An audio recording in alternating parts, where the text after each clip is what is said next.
Nick Foles will try his best to replace an erstwhile MVP candidate in Carson Wentz. Kelvin KUOAP. It was a bummer to see two of the best fantasy QBs, Carson Wentz and Josh McCown, suffer season-ending injuries last week, but at least we have some good news at that position in the immediate future. Aaron Rodgers, who has been out since Week 6 with a broken collarbone, is expected to be back under center Sunday when the Packers visit the Panthers. That return comes not a moment too soon for both 76 Green Bay and hordes of Rodgers owners, who will be delighted to add an elite talent to the lineups in an all-important playoff week. It's not the easiest matchup, but the two-time NFL MVP, who began the season with 300-plus yards and/or 3-plus TD passes in each of his first 5 games, should hit the ground running.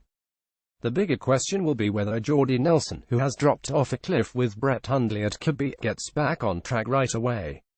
The veteran WR makes for a risky fantasy start in Week 15, and then faces the Vikings' imposing secondary in Week 16, so it's probably best to temper excitement for him unless he goes bonkers at Carolina. Subscribe to the Fantasy Football Beat on iTunes, Stitcher, Google Play. Jordan Howard RB Bears matchup at Lions, Saturday, 4:30 p.m. He scorched the Lions just 4 weeks ago. Detroit's defense hasn't looked much better since then, and Howard is coming off an impressive 147-yard rushing performance at Cincinnati. So what's not to like? Well, for starters, the fact that each of Howard's 4 previous 100-yard days were followed by a dud.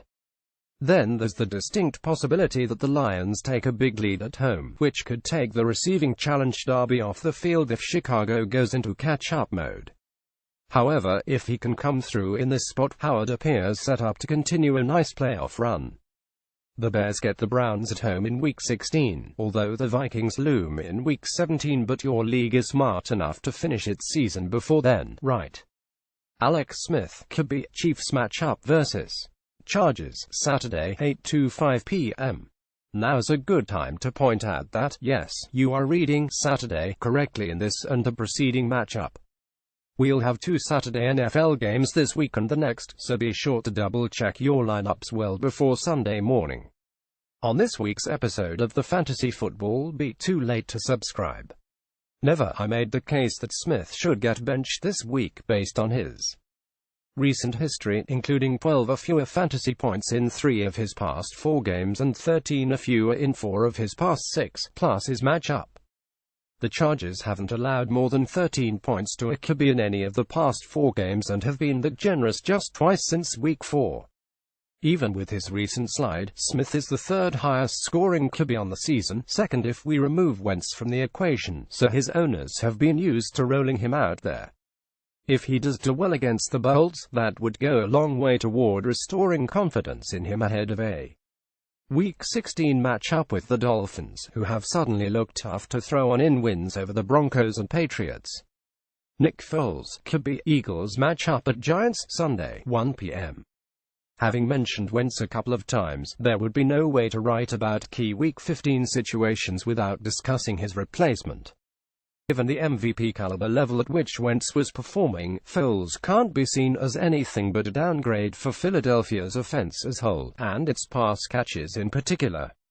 However, Foles does have a magical Eagles season of his own under his belt, 27 TDs to just 2 picks in 2013, and as some have noted online, he probably deserves a bit of a mulligan for not looking good in his most recent extended stretch of starts, 11 with the 2015 Rams, given that his head coach at the time was deservedly much maligned Jeff Fisher.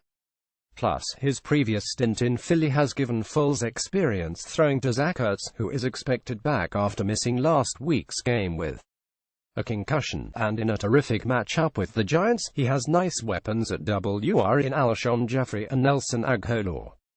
Now Foles just needs to show he knows how to use those weapons and keep on track in offense that's been great for fantasy.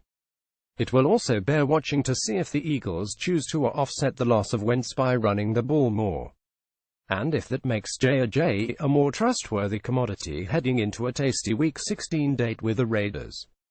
Rams WR's matchup at Seahawks, Sunday, 4:05 p.m. The Rams know One receiver, Robert Woods, is expected back after a 3-week absence, during which time Cooper Kupp was the WR10 in fantasy after being the WR37 for weeks 111. So will Kupp go back to being a shaky flex play? The matchup isn't as imposing as it would have been earlier in the season, as Seattle has lost Richard Sherman and Cam Chancellor, but it will be hard to start Kupp. The other Los Angeles WR of note, Sammy Watkins, has been on a TD tear, scoring in 5 of his past 6 games. He's been held to 41 yards or fewer in 4 of his past 5, though, so he also seems like a boom or bust bet with Woods back, but could be. Jared Goff has shown an ability to spread the ball around this season. Read more from the post. The best and worst fantasy football matchups for Week 15. Fantasy football starts at tips for Week 15. Mike Evans is a bust, so bench him. The 5 fantasy football moves you must make for Week 15.